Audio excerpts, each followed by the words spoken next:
Noticentro 1, CMI.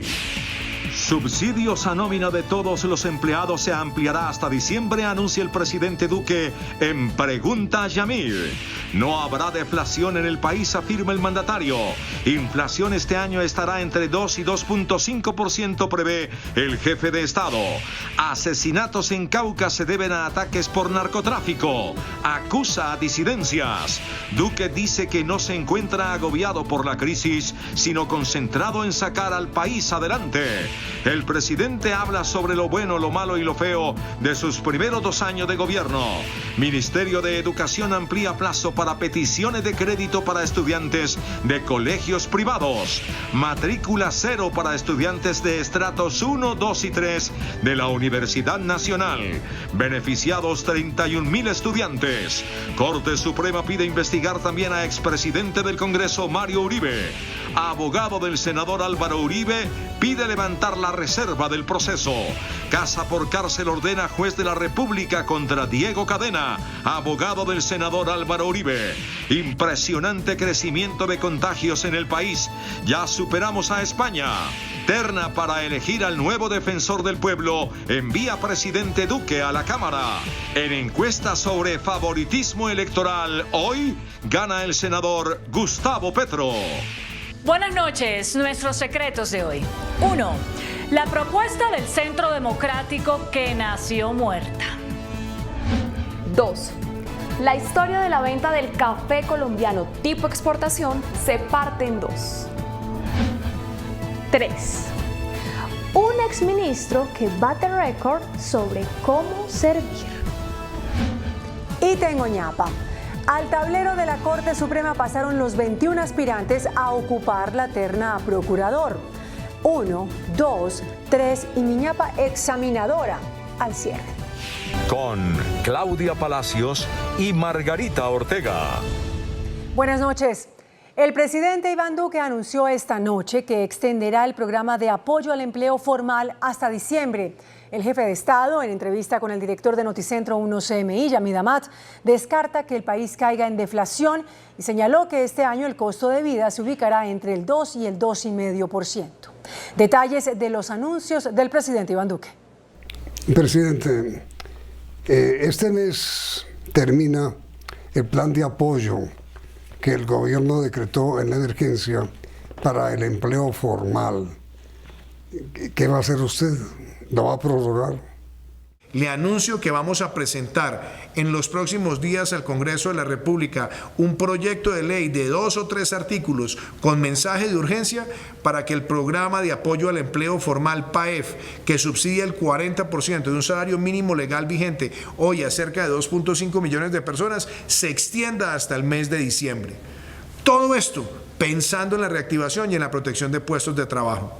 Y está también ese compromiso por la paz con legalidad y el desarrollo rural, donde están los proyectos PEDET acelerados, el catastro multipropósito, la agricultura por contrato, el ordenamiento de la producción, donde tenemos mayor oferta productiva en encadenamiento para el país y donde también tenemos las inversiones que tienen que ver con vías terciarias, con acueductos rurales y también con distritos de riego.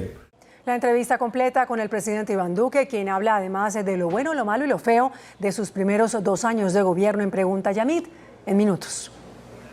La ministra de Educación, María Victoria Angulo, anunció esta noche en Noticentro 1 CMI que se amplía por 1 semana el plazo para acceder a créditos condonables, tanto para estudiantes de colegios como de jardines infantiles.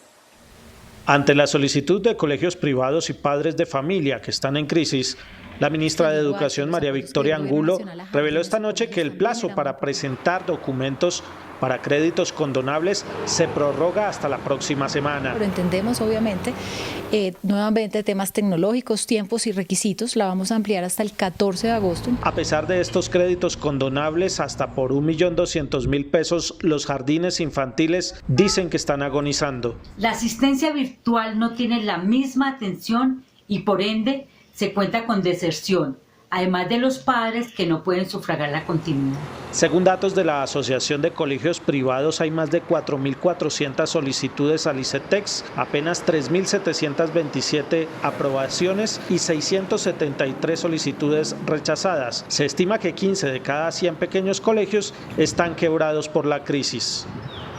Se conocieron nuevos detalles de la providencia en la que la Corte Suprema ordena la detención domiciliaria del expresidente y senador Álvaro Uribe Vélez.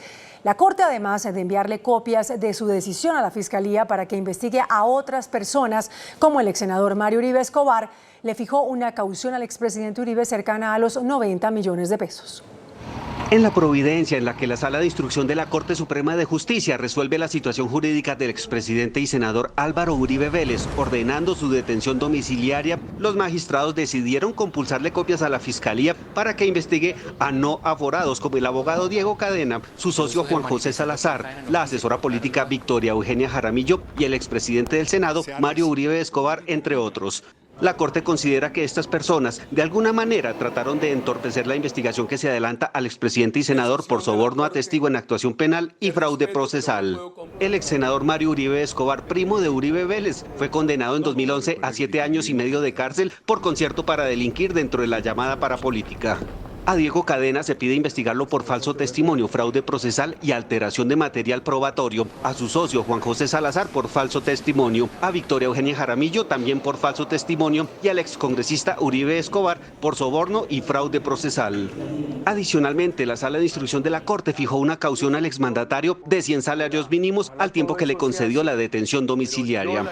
Contra la medida de aseguramiento, la defensa del senador Uribe Vélez puede interponer un recurso de reposición ante los mismos magistrados pidiéndoles que reconsideren tal decisión.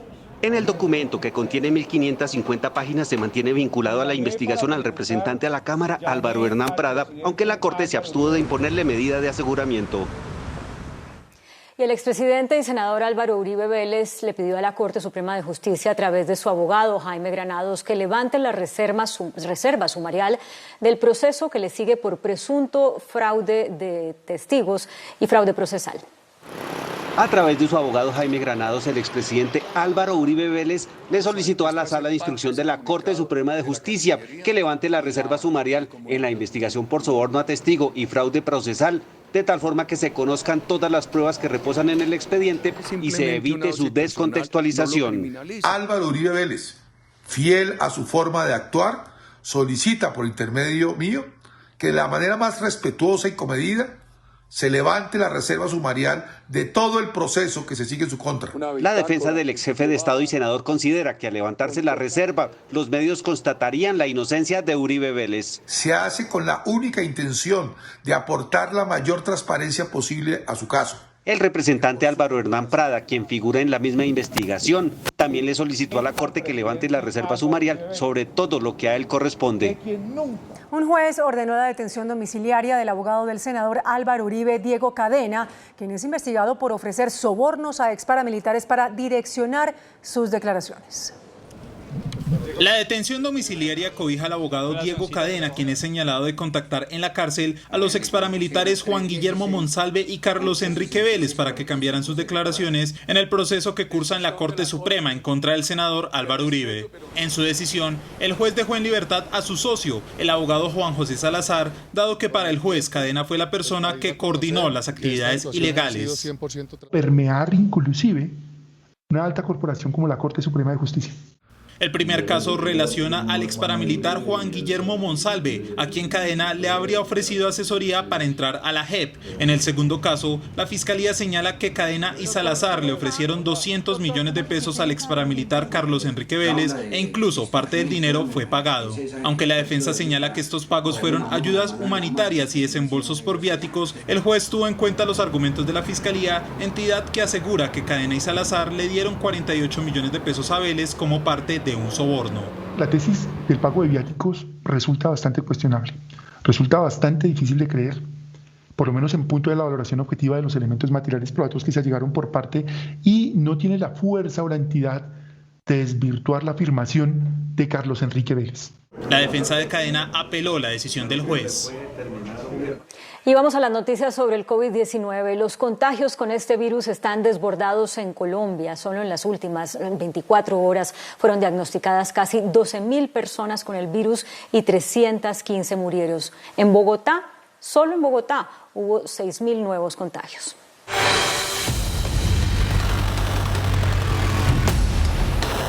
En solo 24 horas se confirmaron cerca de 12.000 casos detectados de COVID-19. Esta es la cifra más alta registrada desde el 6 de marzo, cuando se confirmó el primer contagiado.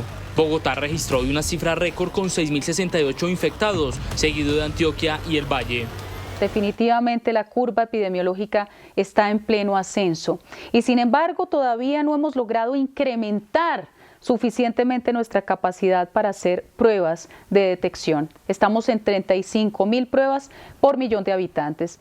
En Colombia se han contagiado de coronavirus 357.710 personas, una cifra que ubica hoy al país en el puesto 9 en el mundo. Incluso hoy superó por número de casos a España, que quedó en el puesto 10. La cifra de fallecidos aumentó a 11.939 decesos, con otros 315 de hoy. El número de camas disponibles, tanto en UCI como hospitalarias, que en algunas ciudades ha evidenciado ya una situación crítica. Bogotá sumó este jueves otras 114 muertes, Valle del Cauca 35 y Antioquia 24. Con otros 6.038 recuperados, ya son 192.355 personas que le han ganado la batalla al COVID. El DANE reveló esta noche que cerca del 10% de las muertes en Colombia desde que empezó la pandemia corresponden a casos confirmados o sospechosos de COVID. El Departamento Nacional de Estadísticas DANE presentó un reporte de defunciones con corte a 19 de julio, según el cual el total de fallecimientos en el país durante esta pandemia ha sido de 97.353.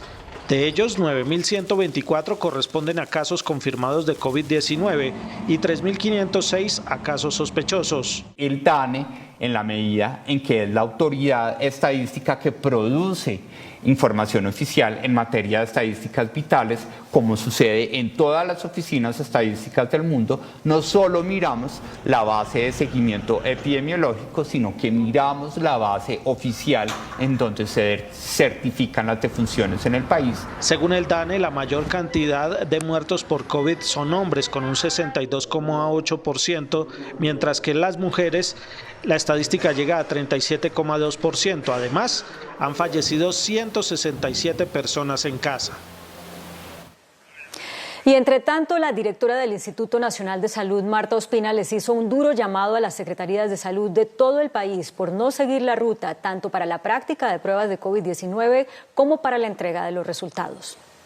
El fuerte tirón de orejas de la directora del Instituto Nacional de Salud, Marta Ospina, a los gobiernos territoriales, alcaldías y gobernaciones y sobre todo a las secretarías de salud se da por la demora en tramitar las muestras. ¿Cómo es posible que haya entidades territoriales que tomen muestras a la loca sin saber dónde las van a mandar, sin un rumbo definido? Con unas cavas enormes con 3.000 muestras, que las mandan a cualquier parte y luego nosotros empezamos a ver, hay una cava que han tomado en tal lugar y buscándole quien les lea. Por favor, léame 100, por favor, lea 200, por favor, crea 500. Dice que el Instituto Nacional de Salud, apoyado en los laboratorios, lee las muestras, pero que las secretarías de salud ni siquiera las suben rápido al sistema. Nos enteramos que 20 días después, el departamento no ha subido los resultados a sus muestras. Entonces, la persona lleva 25 días esperando, después de que ha hecho un esfuerzo titánico el laboratorio. Esto lo dijo en un debate en la Comisión Séptima del Senado. Apreciado senador. Toque de queda y ley seca decretó el alcalde del municipio de Soacha, en Cundinamarca. La restricción inició esta noche con el fin de prevenir la propagación del coronavirus. Desde hoy a las 7 de la noche y hasta el día lunes a las 4 de la mañana, los más de 750.000 habitantes del municipio de Soacha tendrán que cumplir con las restricciones que impuso el alcalde Juan Carlos Saldarriaga. Se restringe la apertura de cualquier tipo de comercio. Solo podrán abrir las droguerías y podrán hacer domicilios. Con policías en las calles, la alcaldía de Soacha hará cumplir con las medidas, restricciones que se tomaron para prevenir la rápida propagación del virus. Hoy Soacha tiene 3.844 contagiados de COVID-19, han fallecido 113 personas y 17 están en cuidados intensivos. Justamente en el departamento de Cundinamarca, decenas de conductores fueron sorprendidos saliendo de paseo en plena pandemia. hemos realizado 215 comparendos y asimismo 215 inmovilizaciones y hemos devuelto 633 vehículos de aquellas personas que han querido salir de vacaciones. Más de 4.000 policías en al menos 330 puestos de control vigilarán las carreteras en Cundinamarca durante este fin de semana. La Universidad Nacional anunció matrícula cero para los estudiantes de estratos 1, 2 y 3. La rectora de la Universidad Nacional, Dolly Montoya, anunció medidas para evitar una deserción masiva de alumnos por la crisis del coronavirus. En este comunicado, la rectora informa que los estudiantes de estratos 1, 2 y 3 tendrán un costo por derechos de matrícula igual a 0 pesos. Esto equivale a 31.000 estudiantes, aproximadamente 63% de la población estudiantil en pregrado. Sin embargo, hay un faltante presupuestal todavía para poder beneficiar a todos los alumnos. Los miembros del Consejo Superior de la Universidad Nacional solicitaron al presidente Iván Duque a través de una carta incorporar más recursos al presupuesto de la Universidad Nacional. El presidente Iván Duque presentó hoy la terna de candidatos para la elección del próximo defensor del pueblo. 2 mujeres, Elizabeth Martínez y Miriam Martínez, y un hombre, Carlos Camargo, son las personas que en concepto del jefe de Estado reúnen las condiciones personales y profesionales para ejercer el cargo. La Cámara de Representantes, a la que vio hoy la terna el presidente Iván Duque, debe elegir a más tardar el 21 de agosto. Los candidatos a nuevo defensor del pueblo son Carlos Camargo Asís, de CRT Córdoba, abogado. Cuenta con estudios en Derechos Humanos y Derecho Internacional Humanitario. Fue magistrado y presidente del Consejo Nacional Electoral. Se desempeña como director ejecutivo de la Federación Nacional de Departamentos. Elizabeth Martínez, abogada de la Universidad Libre. Trabaja desde hace 20 años en la Cámara de Representantes y actualmente se desempeña como secretaria general de la Comisión Tercera de esta corporación. Miriam Carolina Martínez, abogada. Actualmente es la directora de la Agencia Nacional de Tierras, cargo que ocupa desde 2018. Estarán presentando ante la Cámara de Representantes su visión, sus anhelos, sus proyectos, para que Colombia siga fortaleciendo la Defensoría del Pueblo como una de las instituciones más importantes que tiene nuestro país. El presidente Duque participó hoy en los actos de inauguración de la sede de la Defensoría del Pueblo en Bogotá y rindió homenaje al saliente director Carlos Negret, a quien le aplaudió su gran compromiso en la protección de los derechos de los colombianos. Noticentro 1 CMI revela la primera gran encuesta del Centro Nacional de Consultoría sobre la intención de voto para las elecciones presidenciales de 2022. Estos son los resultados del sondeo. La encuesta realizada por el Centro Nacional de Consultoría esta semana evaluó a los colombianos sobre la intención de voto para las elecciones presidenciales a los 2 años del mandato Duque y a 21 meses de la primera vuelta. Pensando en las elecciones presidenciales del 2022, dígame por favor, ¿por cuál de los siguientes posibles candidatos votaría usted? Gustavo Petro, senador de la Colombia Humana y ex candidato presidencial, 18%. Sergio Fajardo, ex gobernador y ex candidato presidencial, 16%. Juan Manuel Galán, ex senador, 11%. Federico Gutiérrez, exalcalde de Medellín, 8%.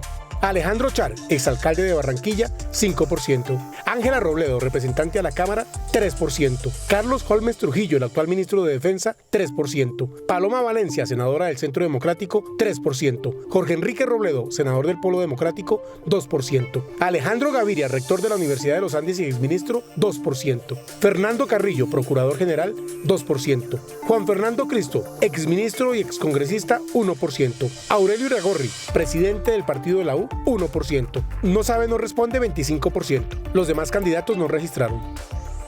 Esta es la ficha técnica de la encuesta. El Ministerio de Justicia y el DANE revelaron los resultados de la más reciente encuesta sobre el consumo de sustancias psicoactivas en Colombia. Esta revela que más de 2.300.000 personas las han consumido.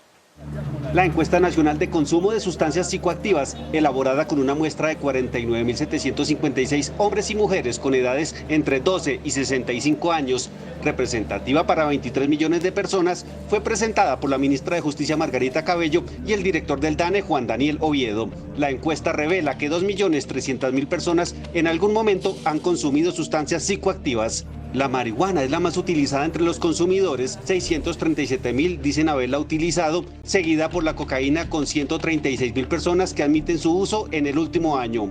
Tiene 136.000 personas entre 12 y 65 años en consumo. El estudio indica que el consumo de marihuana prevalece en Risaralda, Quindío, Caldas, Antioquia y Bogotá. Además, se detectaron 36 sustancias psicoactivas nuevas. Las autoridades capturaron a los 4 presuntos responsables de la masacre de un líder comunitario y su familia en Mercaderes, Cauca. Los investigadores de la Fiscalía y la Policía tienen más de 90 pruebas que comprometen a los detenidos con el crimen contra Álvaro Narváez Daza, su esposa, su hijo y su nieto. El hecho ocurrió hace 3 meses y según la principal hipótesis se realizó por la denuncia de una extorsión.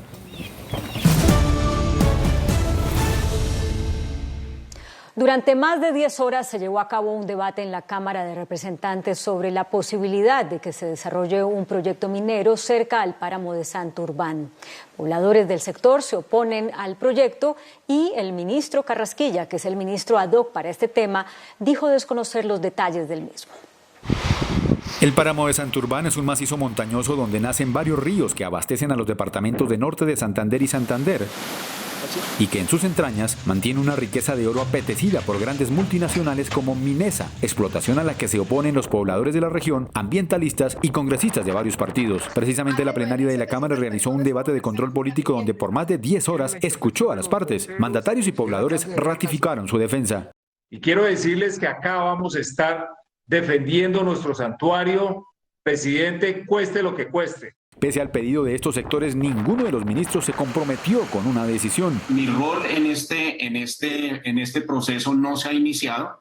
Mi rol consiste en participar en una institucionalidad que se creó hace bastantes años. Estas respuestas del gobierno fueron rechazadas por los parlamentarios. Presidente Duque, se lo exigimos aquí, los congresistas liberales, que cumpla su promesa ambiental. Aquí no vamos a permitir, señor presidente de la República, que le incumpla al país como ya hizo con el fracking. Tenga la gallardía de cumplir y de proteger el páramo de Santurbán. Tras el debate quedó claro que los representantes de más de 3 millones de personas que dependen del páramo no están de acuerdo con la explotación, mientras el gobierno sigue analizando si otorga o no una licencia a los inversionistas de Emiratos Árabes que pretenden sacar el oro. Por tercer mes consecutivo disminuyó la cifra de ciudadanos venezolanos en Colombia. El coronavirus y su propagación los han obligado a regresar a su país. El director de Migración Colombia, Juan Francisco Espinosa, afirmó que ya son más de 95.000 los venezolanos que han retornado a su nación en medio de la pandemia. La ANIF, Asociación Nacional de Instituciones Financieras, aseguró que los colombianos durante la pandemia han perdido cerca de 18 billones de pesos. La prolongación de la cuarentena, con el consecuente cierre de empresas y el aumento del desempleo, les está pasando cuenta de cobro a los hogares. Las pérdidas para las familias ya se estiman en 18 billones de pesos, según ANIF. De otro lado, hoy Fedesarrollo, que cumple 50 años de mediciones económicas, reveló que en medio de la crisis la confianza de los consumidores sigue en terreno negativo, con un indicador de menos 32,7% en julio. Estimamos de todas maneras que hacia adelante continuará la mejora paulatina del indicador de confianza del consumidor, atado seguramente a una reactivación económica gradual y a una evolución más favorable en materia de la crisis sanitaria ocasionada por el COVID-19. El aumento de contagios y muertes por COVID-19 genera pesimismo frente a la situación económica. Los empresarios del sector turístico enviaron una carta al presidente Iván Duque con 19 propuestas para acelerar la reactivación de ese renglón de la economía. Son casi 5 meses que cumple el sector turístico en inactividad. Por ello piden, entre otras cosas, la reactivación del transporte terrestre intermunicipal de pasajeros y la reapertura de los vuelos nacionales e internacionales. En esta carta la solicitud es especialmente en los temas tributarios, que pueda haber un apalancamiento mucho mayor en el empleo, ayudar a las empresas del sector turístico a poder enganchar nuevamente a este gran número de personas que se encuentran suspendidas por la situación de iliquidez en que está el sector turístico. También piden posponer el pago del impuesto predial.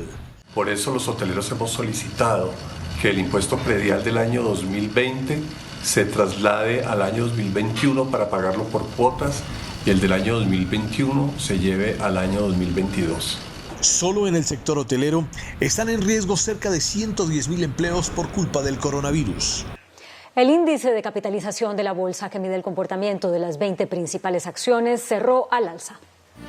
El índice de capitalización de la Bolsa de Valores de Colombia bajó 0,37% a 1.142 puntos. La acción de Cementos Argos fue la que más subió, con una valorización de 6,18% a 4.035 pesos. La acción de BBVA Colombia fue la que más bajó, con una pérdida de 4,29% a 290 pesos. La acción más negociada de la jornada fue la de Preferencial Bancolombia, al movilizar más de 56.000 millones de pesos. El dólar cerró a la baja. Indicadores económicos en Noticentro 1, CMI. La tasa representativa del mercado, que regirá hasta el lunes, será de 3.769 pesos con 67 centavos. Los profesionales del cambio compran la divisa en promedio en 3.400 pesos y la venden en 3.450 pesos. Un euro cuesta 4.445 pesos con 50 centavos. La libra de café en Nueva York se cotizó $1 con 17 centavos. El azúcar se transó en 12,96 centavos de dólar la libra. El barril de petróleo WTI se cotizó en $41 con 95 centavos. La referencia Brent para Colombia se cotizó en $45 con 11 centavos. Una acción de Ecopetrol cuesta 2.170 pesos. El presidente de Francia, Emmanuel Macron, visitó Beirut 2 días después de la violenta explosión que sacudió esa ciudad. Macron convocó a una conferencia de donantes para recaudar ayudas para la reconstrucción. Prometiendo ayuda e instando a un cambio en el sistema político, arribó el mandatario galo a la conmocionada y destrozada capital del Líbano luego de la explosión masiva del 4 de agosto. Car au-delà de l'explosion, nous savons que la crise ici est grave. Elle implique une responsabilité historique des dirigeants en place. C'est une crise politique. Emmanuel Macron visitó el puerto de Beirut, ahora cúmulo de ruinas y escombros, donde un cráter de 140 metros de ancho se llenó de agua de mar. Luego caminó por las calles de la capital, donde los residentes expresaron su furia contra los líderes del Líbano por su corrupción y negligencia. Además, le pidieron ayuda a Macron. El presidente, quien hizo a un lado los guardaespaldas para abrazar a una mujer, terminó su día convocando una conferencia de ayuda para la nación y pidiendo una investigación sobre las explosiones en Beirut. Con el paso de los días siguen apareciendo videos de la explosión en Beirut. 3 niños junto a su cuidadora fueron grabados por una cámara de seguridad en el momento en el que las ondas expansivas llegaron hasta su vivienda, rompiendo los cristales de la ventana, justo cuando se encontraban viendo el humo que salía del puerto antes de la explosión. Naciones Unidas reveló que los empleos en América Latina están en caída libre debido a la pandemia del COVID-19. Según el último informe del Programa de las Naciones Unidas para el Desarrollo, la pandemia de coronavirus ha generado una caída sin precedentes del empleo en Chile, Colombia, México y Perú. Y aunque el daño es generalizado, son las mujeres quienes están resintiendo de manera particular el impacto negativo. Sobre Colombia, Naciones Unidas hace un comparativo entre el 2010 y 2019, en donde señala que en el país los avances y contrataciones logradas en casi una década se perdieron en 5 meses de pandemia, disminuyendo la tasa de contratación en un 35%. De acuerdo con los análisis de múltiples organismos internacionales, la recesión, la pobreza y el desempleo se profundizarán aún más en América Latina y el Caribe. La Organización Mundial de la Salud se mostró esperanzada con el desarrollo de las vacunas contra el COVID-19. 6 de las candidatas a vacunas, 3 en China y 3 en Estados Unidos, se encuentran en etapas avanzadas, por lo que el organismo espera que haya pronto una inmunización de la población. Sin embargo, pidió evaluar los efectos de las mismas antes de aplicarlas a miles de personas. Y América Latina superó a Europa como región del mundo con más muertos por COVID-19. Son cerca de 206.000 decesos, una cifra que representa casi el 30% de los decesos totales por el virus en el mundo.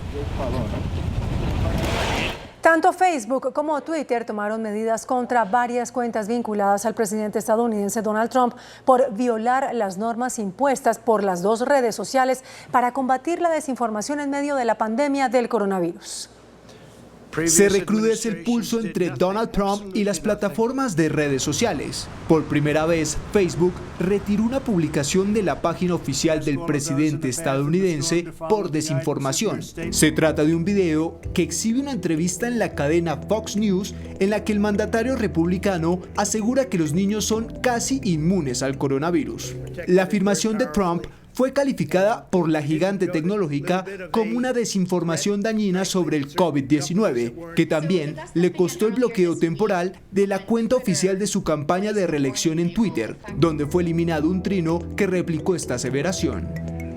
La policía arrestó a 3 adolescentes por irrumpir en la residencia del presidente Donald Trump. Los jóvenes entraron a Mar-a-Lago, al Club Mar-a-Lago, con un fusil AK-47 dentro de una mochila, mientras huían de la policía que los perseguía. Muchos vieron este hecho como un ataque dirigido al mandatario, pero los menores de edad afirman que no sabían que ingresaban a la propiedad de Trump. Japón conmemoró el primer ataque nuclear de la historia cometido hace 75 años en Hiroshima. Debido a la pandemia de coronavirus, se limitaron los homenajes a las víctimas. La principal ceremonia celebrada en Hiroshima se realizó con estrictas normas de bioseguridad.